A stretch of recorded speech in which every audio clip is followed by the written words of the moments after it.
Welcome back to my YouTube channel BRMGSS update YouTube पे। Please like share comment and subscribe to my YouTube channel. दोस्तों अगर video आपको अच्छी लगी हो तो कार्यक्रम का व्यवस्थापक हमारे पुत्र प्रवीण कुमार जी, हमारे पुत्र राष्ट्रीय प्रभारी मनोरंजन कुमार जी, हमारे पुत्र भार्गव जी, हमारे पुत्र महेश जी, हमारे पुत्र अशोक जी एवं तमाम उपस्थित भारतीय रेलवे माल गोदाम श्रमिक संघ के क्रांतिकारी साथियों, मेरे लोग, मेरे भाई। अभी आप लोग सोच रहे होंगे कि मंत्री जी मास्क लगाए हुए हैं, अभी अभी हमारा किडनी ट्रांसप्लांट हुआ है, इसलिए डॉक्टर कहा कि परहेज से रहने के लिए इसलिए हम मास्क लगाए हुए थे। मेरे दोस्तों, मेरे लोग, मेरे भाई, लगभग सभी बातों से हमारे राष्ट्रीय प्रभारी मनोरंजन कुमार ने आपको अवगत कराने का काम किया है। और सबसे बड़ी बात है कि राष्ट्रव्यापी दौरा जो हमारा हो रहा है पूरे हिंदुस्तान में, उस राष्ट्रव्यापी दौरा का क्या उद्देश्य है, क्या लक्ष्य है, क्या कारण है।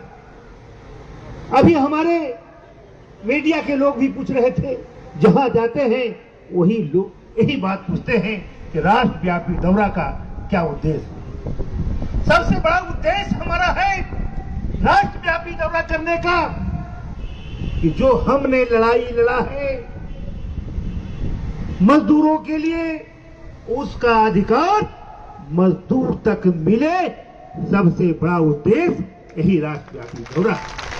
आप जानते हैं कि लड़ने वाला आदमी जो मजदूर होता है वह साथी होता है, लेकिन जब हक मिलने की बात होती है, अधिकार मिलने की बात होती है, सम्मान मिलने की बात होती है, तब उसे अगला पंक्ति से पीछे कर दिया जाता है और जो कभी काम नहीं किया है उसको आगे कर दिया जाता है। इसलिए सबसे बड़ा उद्देश्य राष्ट्रव्यापी दौरा का है कि जो ओरिजिनल में हमारा बेटा है, जो माल गोदाम में काम करता है, रेलवे माल गोदाम श्रमिक संघ की लड़ाई लड़ता है, उस तक हमको संदेश पहुंचाना है कि तुम्हारा क्या हक बनता है, तुम्हारा क्या अधिकार है। तुम जागने का काम करो, अपने अधिकार को लेने के काम करो, जो नहीं देता है उससे लड़के लेने का काम करो। मेरे दोस्तों, मेरे लोग, मेरे सपूतों, सबसे पहला बात है कि हम लोग लड़ाई लड़ करके आपके लिए बहुत सारे तोहफा हमने हासिल किया है।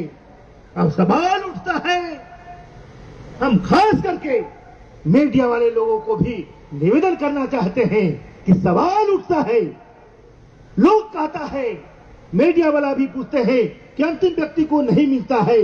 उससे सबसे बड़ा अगर कारण है कि जिसको मिलना चाहिए उसको नहीं मिलता है, उसका सबसे बड़ा कारण है वो मजदूर जो है अपने हक को नहीं जानता है, अपने अधिकार को नहीं जानता है। जिस दिन वो अपने अधिकार को जानेगा उसको कोई वंचित नहीं रख सकता है। हमने लड़ाई लड़ा है फूड कॉर्पोरेशन ऑफ इंडिया का, और लगभग उसमें आधा आदमी ऐसा ही रह गया, नहीं उसका अधिकार मिल सका। उसका सबसे बड़ा कारण है उसका डॉक्यूमेंट वो नहीं बना पाता है। हमारा आदमी जो लड़ता है, जैसे प्रवीण कुमार जैसे लोग और भी हमारे साथी लोग, आपके पास जाने का काम करता है और कहता है कि आपकी लड़ाई लड़ी जा रही है भारत सरकार से, कार्ड बना लो। तो आप कहते हैं हम देखे हैं तुम्हारे जैसा ऐसा ठग को 5 रुपया कोई लेकर के कोई महल बना लेगा है। आप लोग अपने डॉक्यूमेंट ठीक नहीं कराते हैं, उसी तरह से एफसीआई में 75% लोग डॉक्यूमेंट ठीक नहीं करा सका था, इसलिए उसका अधिकार नहीं मिला था। और हम चाहते हैं कि यह रेलवे माल गोदाम की लड़ाई जो लड़ी जा रही है, जो अधिकार मिलेगा वो 100% हमारे बेटों को मिले। FCI ऐसा आदमी जो हुआ होता नहीं।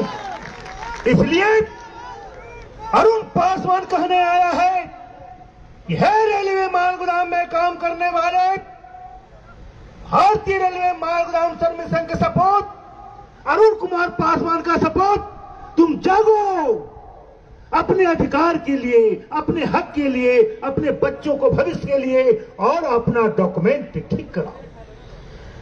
आपके भारत सरकार, हम लोग माल गोदाम में काम करते करते हमारा दादाजी चले गए, हमारे पिताजी चले गए, कुछ दिन में हम लोग भी जाएंगे, लेकिन आज तक हम लोग का पहचान नहीं बना था। लेकिन धन्य है यह भारतीय रेलवे माल गोदाम श्रमिक संघ का निर्माण हुआ और आज तुम्हारा एक पहचान मिल गया है, जो रेल भारत सरकार ने भी देने का काम किया है, जिसका नाम हम लोगों ने रखा है QR कार्ड। अगर आपके पास QR कार्ड नहीं है तो QR कार्ड बना लीजिए, और लेबर कार्ड नहीं है तो लेबर कार्ड ही बना लीजिए।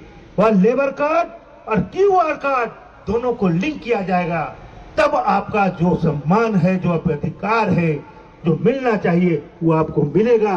अन्यथा आप रास्ते में रह जाइएगा। आपका बेटा हो, आपका पिता होने के कारण कोई भी बाप नहीं चाहता है कि हमारे पुत्र को अधिकार नहीं मिले, हमारे पुत्र को सम्मान नहीं मिले। इसलिए हम वहां से चल करके यह बीमारी आदमी किडनी ट्रांसप्लांट होने के बाद भी हम आपके बीच आपको समझाने आए हैं, आपको बताने आए हैं, आपका अधिकार को दिलाने के लिए आए हैं। मेरे दोस्तों, मेरे लोग, मेरे भाई, बहुत लड़ाई लड़ा हम लोगों ने, बहुत साथ सब लोगों ने साथ दिया, और अब खाने की बारी आई है, अधिकार देने की बारी आई है। तो आप लोग और खासकर भारतीय रेलवे माल गोदाम श्रमिक संघ के पदाधिकारियों से कहना चाहते हैं, यह मेरा जो संदेश है, जो मेरा उद्देश्य है, एक एक मजदूर तक पहुंचना चाहिए और उसका हक उसे मिलना चाहिए। यह तुम्हारे महामंत्री का सपना है, और इस सपना को साकार करने के लिए प्रवीण हो, मनोरंजन जी हो, भार्गव जी हो या कोई भी हो, सबका दायित्व बनता है। अरुण पासवान के बेटा होने के नाते हर पुत्र का यह बनता है, दायित्व बनता है कि अपने बाप का उद्देश्य का पूर्ति करने के लिए हिंदुस्तान के कोने कोने तक के रेलवे माल गोदाम में हमारा संदेश को पहुंचाने का काम करे। मेरे दोस्तों, मेरे लोग, मेरे भाई, आप जानते हैं जब भारत सरकार ने 4 कोड प्रस्तुत किया, उसमें भारतीय रेलवे माल गोदाम के मजदूरों को छांट दिया था। लेकिन धन्य है आपके राष्ट्रीय प्रभारी, हम तो बीमार थे, हमारा किडनी फेल हो गया था, हम तो बेड पर थे। धन्य है आपके राष्ट्रीय प्रभारी मनोरंजन कुमार, एक तरफ उसका बेटा, उसका बाप हॉस्पिटल में है, ऑपरेशन हो रहा है, और दूसरी तरफ अपने बाप को सपना को साकार करने के लिए रेल मंत्रालय और श्रम मंत्रालय को जूझ करके लड़ाई लड़के इतना मजबूर कर दिया, उसे 4 कोड में रेलवे माल गोदाम में काम करने वाले मजदूरों को शामिल करना पड़ा। इसलिए मैं हरियाणा की धरती पर राष्ट्रीय प्रभारी का अभिनंदन भी करता हूं और उसे आशीर्वाद भी देता हूं। मेरे दोस्तों, मेरे लोग, मेरे भाई, घबराने की जरूरत नहीं है, घबराने का समय तो चला गया। यह 4 कोड में एक स्पेशल कोड जो है उसमें है कि जो व्यक्ति जिस विभाग में काम करता है उसी विभाग से उसको ज्वाइनिंग लेटर दिया जाएगा, ताकि कोई ठेकेदार, कोई रंगदार उसे मजबूर नहीं कर सके और उसे अपने काम से छोड़ा नहीं। अभी आपके राष्ट्रीय प्रभारी कह रहे थे 20 रेट तय किया जाएगा, आपको याद होगा जब कूली को परमानेंट किया गया था। तो आज जिसको नौकरी दे दिया गया था उसमें से 90% लोग रिजाइन करके फिर कूली का काम करना शुरू किए। क्यों? जो आदमी कूली से गैंगमैन बन गया था उसे 20,000, 25,000, 30,000 रुपया ओवर टाइम मिल करके तनख्वाह मिलता था।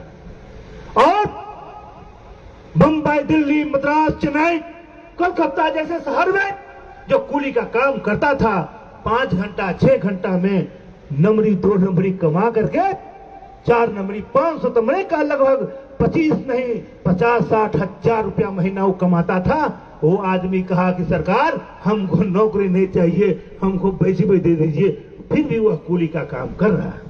इसी तरह से रेलवे माल गोदाम में काम करने वाले लोगों को सरकारी नौकरी करने की जरूरत नहीं है। उसे अगर 30 रेट तय किया जाएगा तो एक बोरी का रेट कम से कम 20 रुपया से 15 रुपया होगा। एक मजदूर हमारा पीठ पर कहीं, कंधा पर कहीं, कोई माथा पर बोरा उठाने का काम करता है, 500 से 600 बोरी ढोता है मेरे दोस्त। 600 बोरी का दुगना कर दो तो प्रत्येक दिन 1200 रुपया हमारा मजदूर जब कमाएगा तो भारत सरकार के औकात नहीं है कि 1,40,000 मजदूरी दे सके तनख्वाह के रूप में। इसलिए हमको 30 ही रेट दे दो। हमने भारत सरकार को कहने का काम किया कि आपने समान काम समान वेतन आप देने का बात करते हैं। आपका नीति, आपका नियत दोनों में अंतर है। उन्होंने कहा कैसे? हमने कहा 50 किलो मोटरी ढोने वाला आदमी को 60 रुपया देना पड़ता है। अब 50 किलो सीमेंट ढोने वाला जो डस्ट भीतर चल जाता है, आदमी 20 वर्ष पहले मर जाता है, उसको 2 रुपया देता है। यह क्या नियम? कहां हुआ समान काम समान वेतन? इसलिए अब बात बन गई है तो सवाल यह उठता है मेरे पुत्रों, वो अधिकार किसको दिया जाए जो भारत सरकार से आप लोगों के लिए हम और हमारे साथियों ने लड़ाई लड़ी। कई हमारे साथी शहीद हो गए और लाठी, दिल्ली की धरती पर लाठी और पानी खाने का काम 5 लाख मजदूरों ने किया था। हमारे नेता, कई लोगों को गोद टूट गया, कई लोगों का हाथ टूट गया, और सारे लोग कुर्बानी दिया था आप लोगों की लड़ाई के लिए। तो सवाल यह उठता है वो अधिकार किसे दिया जाए? घर में कोई बच्चा पैदा होता है तो उसको बुलाने के लिए उसका नामकरण होता है और उसको नाम से बुलाया जाता है। इसलिए तुम्हारे पास कार्ड नहीं रहेगा, तुम्हारे पास QR कार्ड नहीं रहेगा, तुम्हारे पास संगठन का कोई दस्तावेज नहीं रहेगा, हे मेरे बेटों, तुम लोग लावारिस कहलाओगे और माल गोदाम से रगेद दिया जाएगा। इसलिए तुम्हारा बाप तुमको कहने आया है कि अरुण पासवान जिंदा है, तुम लवारिस नहीं वारिस हो, इसलिए अपने डॉक्यूमेंट को कंप्लीट कर लो। क्या तुम लोग अपने डॉक्यूमेंट को कंप्लीट करोगे कि नहीं करोगे? दोनों हाथ उठाओ। तो आप सारा डॉक्यूमेंट कंप्लीट करके जमा करोगे तो राष्ट्रीय प्रभारी और राष्ट्रीय महामंत्री और हिंदुस्तान तमाम नेतागण आपको आश्वस्त करता है। जिस दिन डॉक्यूमेंट तुम पूरा करेगा, जिस तारीख को, उसी अगला तारीख को कुछ तुम्हारे पास परिणाम आना शुरू होगा। ये तुम याद रखना। इसलिए राष्ट्रव्यापी दौरा का उद्देश्य यह है, वहां का संदेश तुम तक पहुंचाने का है। दूसरा उद्देश्य हमारा है कि हमारा बेटा जहां बोरा ढोने का काम करता है, मेरा पुत्र, वहां क्या स्थिति है, वहां का माल बाबू क्या कहता है, उसे आरपीएफ सताता तो नहीं है, ठेकेदार प्रताड़ित तो नहीं करता है, रेक पॉइंट ठीक तो है कि नहीं है, रोड ठीक है कि नहीं है, माल भरा और रोड गड्ढा उड्ढा है तो गिर गया ट्रक तो मेरा आदमी मर जाएगा। इस सारी समस्याओं को आप लोग लिखित परवीन को देगा और परवीन हमें देगा और हम उसको डीआरएम से लेकर के रेलवे बोर्ड से लेकर के श्रम मंत्रालय तक पहुंचाने का काम करेंगे। इसलिए भारतीय रेलवे माल गोदाम श्रमिक संघ जो राष्ट्रव्यापी दौरा में निकला है और जो लाया है उसे बताने का काम करेगा और जो आपके यहां कठिनाई है वो हमको देंगे, उसको सुधार करके आपको सुंदर बनाने का काम सरकार से हम ही कराएंगे। यही करने के लिए आए हैं, यही मेन उद्देश्य। इसलिए अब हमको तो लगता है कुछ विशेष कहने की जरूरत नहीं, इसलिए आवाज दो, अरे आवाज दो, अरे आवाज दो, अरे आवाज दो। भारतीय रेलवे माल गोदाम श्रमिक संघ जिंदाबाद, भारतीय रेलवे माल गोदाम श्रमिक संघ जिंदाबाद, भारतीय रेलवे माल गोदाम श्रमिक संघ जिंदाबाद। आवाज दो, आवाज दो। जय हिंद, जय भारत, जय श्रमिक संघ।